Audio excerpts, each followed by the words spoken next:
Like کریں، subscribe کیجیے، bell icon کو دبائیں تاکہ ہماری ویڈیو سب سے پہلے آپ کے پاس پہنچے۔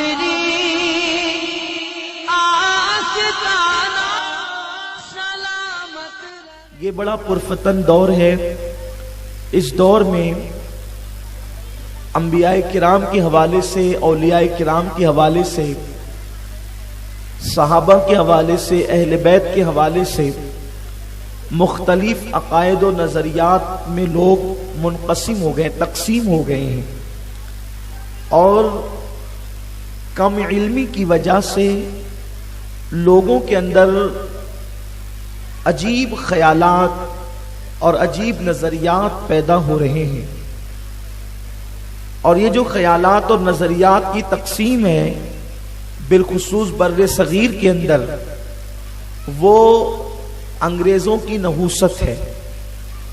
انگریز جب ہندوستان آیا تو اس نے بہت ساری چیزیں جو ملک ہندوستان کے اندر پھیلائی، اس میں سے ایک چیز یہ ہے کہ اہل حق کے عقیدے کو بھی انگریزوں نے متزلزل کرنے کی کوشش کی، اور یہ ناسور لوگوں کے اندر اتنا بڑا کہ اب لوگ اولیاء اللہ کے حوالے سے، انبیاء، صحابہ اور اہل بیت کے حوالے سے مختلف نظریات میں تقسیم ہو گئے۔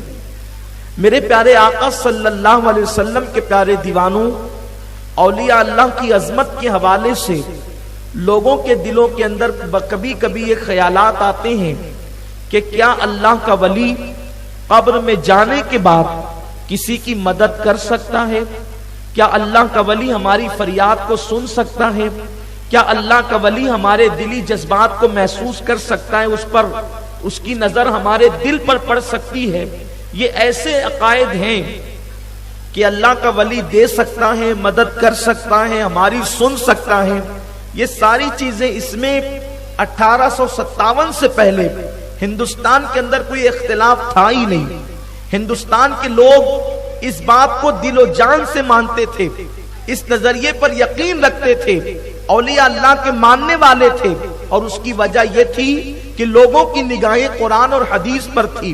میرے پیارے آقا صلی اللہ علیہ وسلم کے پیارے دیوانوں، اولیاء اللہ سے رشتہ جوڑنا، یہ اس رشتہ جوڑنے والے کا فائدہ ہے، ہمارا فائدہ ہے، کیونکہ قرآن نے کہا یا ایھا الذین آمنوا اتقوا اللہ وکونوا مع الصادقین، اے ایمان والو اللہ سے ڈرو اور سچوں کے ساتھ ہو جاؤ، صادقین کے ساتھ ہو جاؤ۔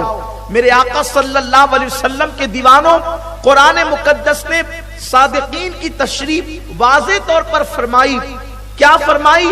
انعم اللہ علیہم من النبیین والصدیقین والشہداء والصالحین، کہ وہ لوگ جو سچے ہیں، انعام یافتہ ہیں، وہ انبیاء کی جماعت ہیں، صدیقین کی جماعت ہیں، شہداء کی جماعت ہیں، صالحین اور اولیاء کی جماعت ہیں۔ قرآن مقدس میں الگ الگ مقام پر اللہ نے ولیوں کی عظمت بیان فرمائی۔ کہیں پر اصحاب کہف کا تذکرہ کیا اور اصحاب کہف کی عظمت کو بیان کیا، بلکہ میرے رب نے وہ کتا جو ولیوں کی چوکھٹ پر وفا کے ساتھ بیٹھ گیا، رب نے اس کے بھی جنتی ہونے کا اعلان کر دیا۔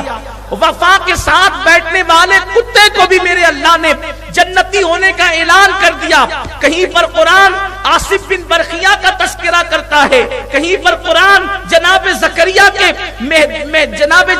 کا حضرت مریم کے محراب میں داخل ہونے کا تذکرہ کرتا ہے۔ یہ روایتیں میں اس لیے نہیں پڑھنا چاہتا، اس لیے کہ آپ بار بار مجھ سے سن چکے ہیں۔ حضرت زکریا محراب مریم میں داخل ہوئے، رب کی بارگاہ میں دعا کی، حضرت آصف بن برخیہ کا تذکرہ آپ مجھ سے سن چکے ہیں۔ تو اولیاء اللہ کی کرامتیں، ان کی نگاہیں، ان کی طاقت، ان کی قوت اللہ نے قرآن میں بیان فرمائی۔ خود بخاری شریف اٹھا کر کے دیکھیں تو جناب زرید جو بنی اسرائیل کے اولیاء میں سے ایک ولی تھے، انہوں نے چند دن کے بچے کی کوکھ میں انگلی رکھی تو اس سے آپ نے کلام کروایا اور اس نے بات کی، اور اس کرامت کا ذکر مصطفیٰ جان رحمت نے فرمایا۔ اللہ کے رسول نے، اور بخاری شریف میں وہ حدیث پاک آئی. اسی طریقے سے اور بھی روایتیں موجود ہیں لیکن اس کی طرف نہیں جاتا. میں چند روایتیں اس امت کے حوالے سے پڑھنا چاہتا ہوں. اللہ کے جو اولیاء ہیں اللہ کے جو برگزیدہ بندے ہیں، اللہ کے جو مقرب بندے ہیں، اللہ نے ان کو ایسی نگاہ عطا کی ہے کہ وہ ہمارے دلوں کو بھی دیکھتے ہیں، دل کے جذبات کو بھی دیکھتے ہیں۔ آپ اٹھا کر حدیث پاک دیکھیں، ایک شخص راستے سے چلتے ہوئے گزر رہا تھا، ایک خوبصورت عورت پر اس کی نظر پڑی، اس نے اس عورت کو گندی نظر سے دیکھا، اور دیکھنے کے بعد سیدنا عثمان غنی کی بارگاہ میں آیا۔ جب بارگاہ عثمان غنی میں حاضر ہوا تو حضرت عثمان غنی نے فرمایا، اے شخص، میں تیری آنکھوں میں زنا کا اثر دیکھ رہا ہوں، میں تیری آنکھوں میں زنا کا اثر دیکھ رہا ہوں۔ یعنی انسان کی آنکھیں بھی زنا کرتی ہے، اگر انسان کسی عورت پر بد نظری کرے تو یہ آنکھوں کا زنا ہے۔ سیدنا عثمان غنی نے اس عورت کو گھورنے والے اور گندی نظر سے دیکھنے والے شخص کو کہا، کیا بات ہے، میں تیری آنکھوں میں زنا کا اثر دیکھ رہا ہوں۔ وہ شخص کہنے لگا، کیا اب بھی وہی آتی ہے؟ اللہ کے نبی مصطفیٰ جان رحمت صلی اللہ علیہ وسلم تو پردہ فرما چکے، وہی کا سلسلہ تو ختم ہو چکا، کیا آپ پر اب بھی وہی آتی ہے؟ عثمان غنی فرماتے، نہیں، مصطفیٰ جان رحمت پر وہی تو ختم ہو چکی ہے، مجھ پر وہی نہیں آتی، مگر اللہ نے مجھے دل میں وہ نگاہ عطا فرمائی ہے کہ میں تیری آنکھوں کے اندر زنا کا اثر دیکھ رہا ہوں۔ میرے پیارے آقا علیہ السلام کے پیارے دیوانوں، یہ سیدنا عثمان غنی رضی اللہ تعالیٰ کی نگاہ ہے۔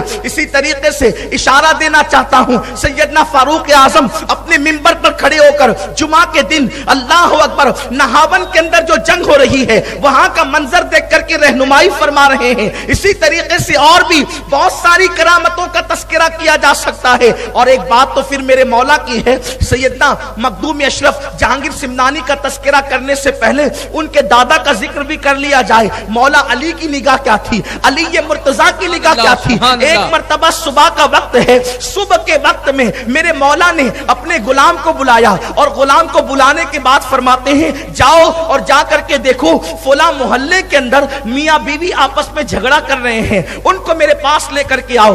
آپ توجہ فرمائیں، علی اپنے گھر میں بیٹھے ہوئے ہیں، علی اپنے گھر میں بیٹھے ہوئے ہیں، کس کے گھر میں کیا چل رہا ہے علی کو پتا ہے، اور اس کے بعد کوئی علی کے پاس آتا نہیں ہے، میرے مولا کے پاس آتا نہیں ہے، علی غلام کو خود بیچتے ہیں، فلاں گھر کے اندر میاں بیوی میں جھگڑا چل رہا ہے، جاؤ ان دونوں کو میرے پاس لے کر کے آؤ۔ غلام گیا، اور جانے کے بعد کہتا ہے، لڑنے والوں چلو، لڑنے والوں چلو، لڑنے والوں چلو، میرے مولا تمہیں طلب فرماتے ہیں۔ مولا علی کے پاس دونوں آ کر کے کھڑے ہو گئے، میرے مولا نے فرمایا، تم دونوں آپس میں لڑتے کیوں ہو؟ میاں بیوی کے لڑنے کی وجہ کیا ہے؟ میرے مولا کی بارگاہ میں اللہ اکبر، اس کے شوہر نے کہا، مولا بات یہ ہے کہ جب یہ میری بیوی ہے، جب سے اس سے میرا نکاح ہوا ہے، جب میں اس کے قریب جاتا ہوں تو اس سے مجھے گھن ہوتی ہے، اور ایک عجیب طریقے کی گھن ہوتی ہے، اور پھر میرے اور اس کے اندر جھگڑا پیدا ہو جاتا ہے، میں کبھی اس کے ساتھ بیوی جیسا سلوک نہیں کر پاتا، بس شادی ہوئی جب سے یہی تماشا ہے، جب شادی ہوئی جب سے یہی معاملہ ہے۔ میرے مولا نے فرمایا، ابھی تیرا مسئلہ حل کر دیتا ہوں۔ مولا نے فرمایا اس کی بیوی سے کہ دیکھ، میں تجھ سے جو کہوں سچ کہنا، میں تجھ سے جو کہوں سچ کہنا۔ اس کے بعد اس کی بیوی سے فرمایا، بتا تو نے کسی شخص کے ساتھ کیا زنا نہیں کیا تھا، زنا نہیں کروایا تھا؟ اب چونکہ علی کی بارگاہ تھی، اس کو پتا تھا کہ جو علی اپنے گھر میں بیٹھ کر میرے گھر کا جھگڑا جانتا ہو، پھر وہ یہ سب معاملات نہ جانے گا۔ علی لوگوں کو اس لیے ہضم نہیں ہوتا کہ علی لوگوں کے گھر کی بھی جانتا ہے، علی لوگوں کے نسب کی بھی جانتا ہے۔ کیا بات ہے بابا، سبحان اللہ۔ لوگوں کے نسب بھی جانتا ہے، لوگوں کے معاملات بھی جانتا ہے، اس لیے علی لوگوں کو ہضم نہیں ہوتا۔ میرے پیارے آقا صلی اللہ علیہ وسلم کے پیارے دیوانوں، میرے مولا نے فرمایا کہ کیا تو نے کسی کے ساتھ زنا نہیں کروایا؟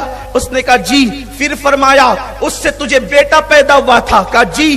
جب بیٹا پیدا ہوا تو تیری ماں نے اور تو نے مشورہ کیا تھا کہ اگر یہ بچہ ہم معاشرے میں سماج میں لے گئے تو اس بچے کے باپ کے بارے میں لوگ پوچھیں گے تو ہم کیا جواب دیں گے؟ اس بچے کے باپ کے بارے میں سوال ہوگا تو کیا جواب دیں گے؟ تو اس وقت تم نے کیا کیا تھا؟ اس بچے کو ایک بچے کو پھینک دیا تھا؟ کہاں بالکل پھینکا تھا۔ کہ اس بچے کو جب پھینک دیا تھا اور تم ماں بیٹی چلی تھی تو اس وقت ایک کتا آیا تھا اور وہ کتا اس بچے کو کھانا چاہتا تھا تو تیری ماں نے اس کو پتھر مارا تھا، کتے کو پتھر لگنے کی بجائے کتا تو بھاگ گیا تھا، لیکن اس بچے کے سر میں پتھر لگا تھا، بالکل لگا تھا، پھر اس کے خون نکل رہا تھا تو تم نے اس سر پہ پٹی باندھ دی تھی زخم پہ، کہا بالکل ہوا تھا۔ اس کے بعد میرے مولا نے اس نوجوان سے کہا ذرا اپنے سر سے ٹوپی ہٹا یا اپنے سر سے رومال ہٹا، اس نے جیسے ہی ہٹایا تو زخم کا نشان موجود تھا۔ میرے مولا نے فرمایا یہ تیرا شوہر نہیں ہے، وہی تیرا بیٹا ہے جس کو تو جنگل میں پھینک کر کے آئی تھی اور بعد میں تم نے اس کے ساتھ نکاح کر لیا۔ قدرت کو منظور نہ تھا کہ ماں کے ساتھ جو ہے وہ بیٹا اس طریقے کی حرکت کرے، تو اللہ نے تجھے بچانے کے لیے دیواریں قائم کر دی تھی۔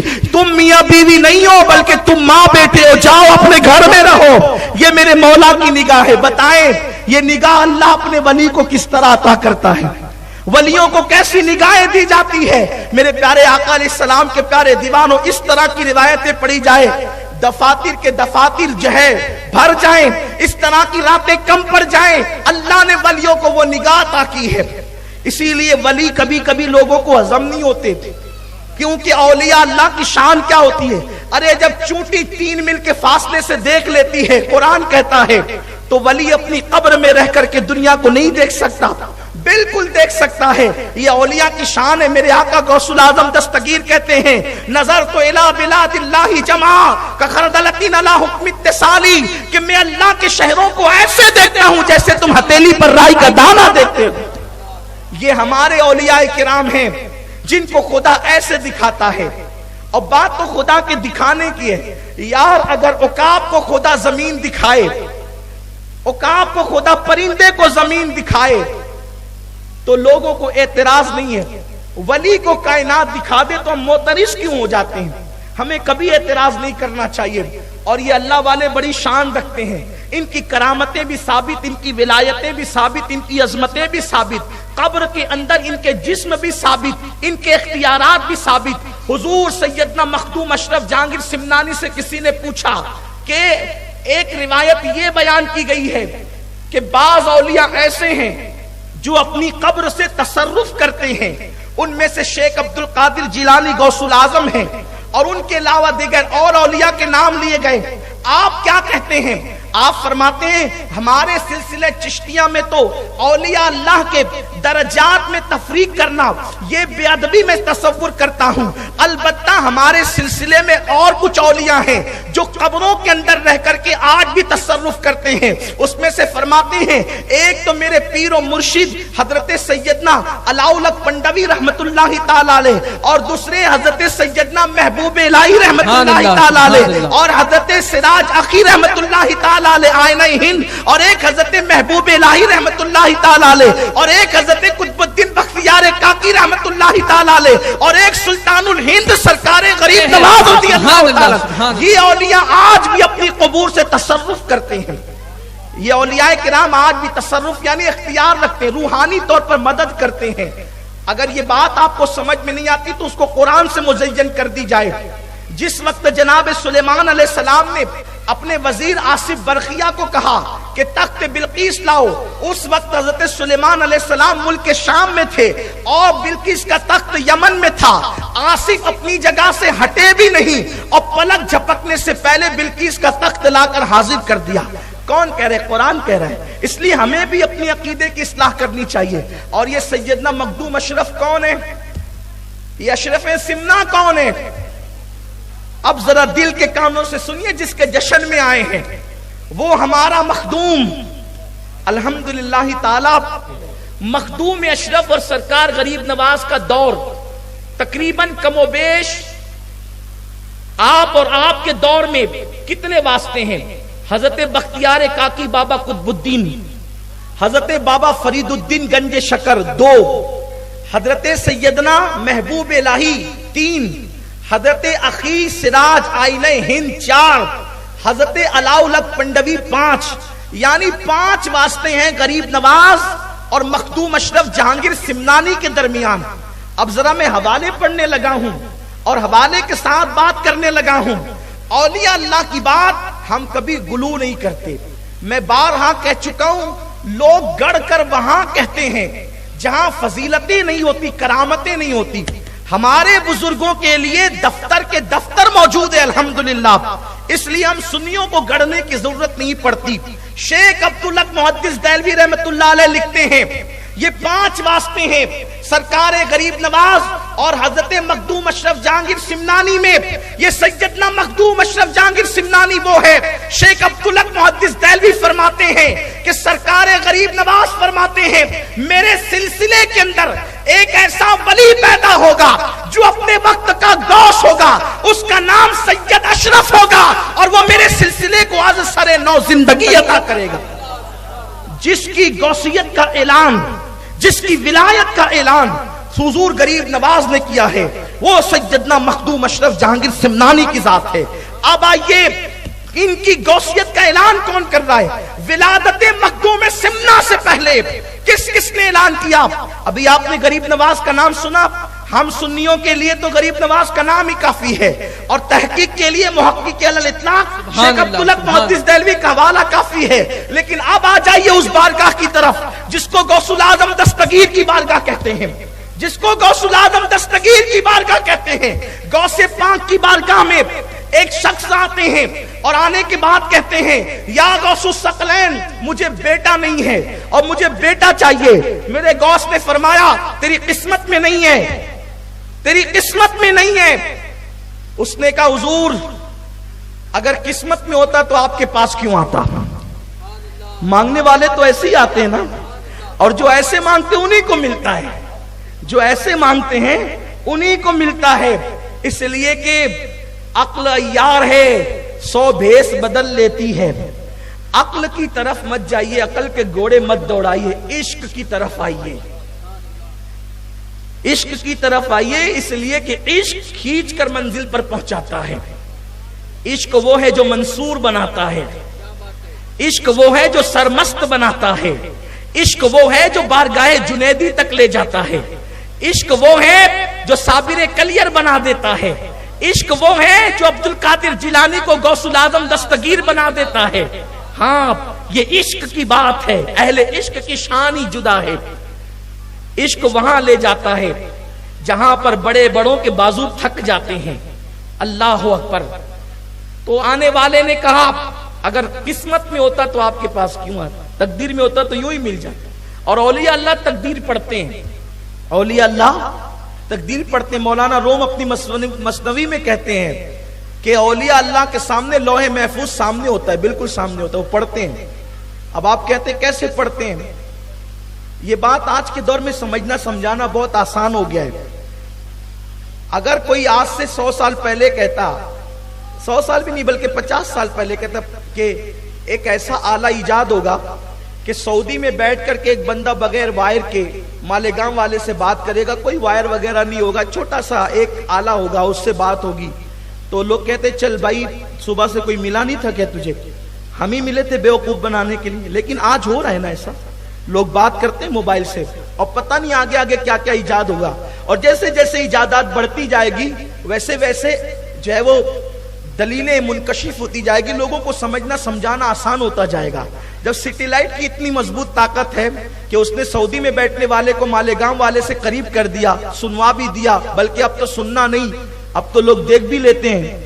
اگر آپ کے نزدیک دیکھنا جائز ہے تو آپ دیکھ بھی لیتے ہیں، آپ بیٹھ کر کے دیکھتے ہیں نا کہ کس سے بات ہو رہی ہے، کس سے نہیں ہو رہی، یہ سب چیزیں آپ کر لیتے ہیں نا، یہ سب چیزیں ہو رہی ہیں۔ اور پھر اس کے بعد وہ کیسے رو کر بول رہا ہے یا ہنس کے بول رہا ہے یا وہ مذاق کر رہا ہے، وہ سب چیزیں آپ کے سامنے ہوتی ہیں۔ اس کے پیچھے مکۃ المکرمہ کے اندر خانہ کعبہ ہے، کعبہ کی دیواریں، یہ سب بھی تو آپ دیکھ لیتے ہیں۔ یہاں بیٹھ کر کے آپ کعبہ کی دیواریں دیکھ لیتے ہیں۔ کیوں بھائی؟ اتنی قریب ہو گئی دنیا، بلکہ لوگوں نے کیا کہا، دنیا سمٹ گئی، مٹھی میں آ گئی دنیا، گلوبل ولیج ہو گئی دنیا، ایک چھوٹا سا گاؤں ہو گئی دنیا، یہ حال ہو گیا دنیا کا۔ اب آپ بتائیں انسان کے بنائے ہوئے ایک چھوٹے سے آلے پر لوگوں کو اتنا یقین ہے، اور اللہ تبارک و تعالیٰ کے ولیوں پر لوگوں کو یقین نہیں ہے۔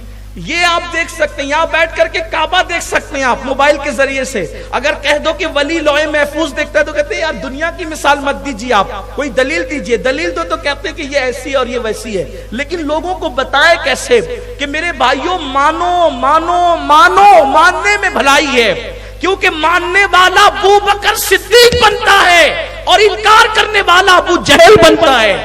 اس لیے مانو حق کو، مانو، قبول کرو حق کو، حقانیت کو قبول کرو۔ حق قبول کرنے والا عمر ابن خطاب بنتا ہے، حق کا انکار کرنے والا ابو لہب بنتا ہے۔ حق کو مانو، حق کو ماننے والا سلمان اور بلال بنتے ہیں، حق کا انکار کرنے والے عتبہ اور شیبہ بنتے ہیں۔ حقانیت کو ماننا پڑے گا، حقانیت کو مانو، قبر میں نجات ہوگی، حشر میں نجات ہوگی، رسول اللہ کی شفاعت ہوگی، اولیاء کا فیضان ہوگا، اس لیے حق کو مانو۔ آنے والا کہتا ہے غوث الاعظم دستگیر سے، سرکار قسمت میں ہوتا تو آپ کے پاس کیوں آتا؟ غوث پاک نے کہا اچھا ٹھیک ہے، میری پشت میں ایک بچہ ہے، میں چاہتا ہوں کہ وہ تجھے دے دوں، دعا کرتا ہوں اللہ وہ تجھے دے دے، بیٹا میرا ہوگا اور تیرے صلب سے پیدا ہوگا۔ ٹھیک ہے میں نے تجھے دیا، لے جا، دعا کر دی اللہ جو میرے حصے کا اس کو دے دے۔ پھر وہ بچہ پیدا ہوا، اسی کو دنیا شیخ محی الدین ابن عربی کہتی ہے۔ یہ شیخ محی الدین ابن عربی کون ہے؟ جن کو سید المکاشفین کہا جاتا ہے۔ کیا مطلب سید المکاشفین کا؟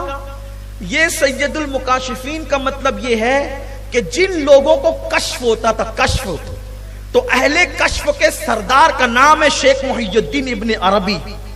ان کی کتابیں پڑھی جاتی ہیں نا تو عقل حیران ہو جاتی ہے، ایسی ایسی باتیں انہوں نے لکھی ہے کتابوں کے اندر، اور وہ غیب کی خبریں لکھی ہے، انہی کا حصہ ہے، جو پڑھنا چاہتا ہے وہ اس کی طرف رجوع کر سکتا ہے۔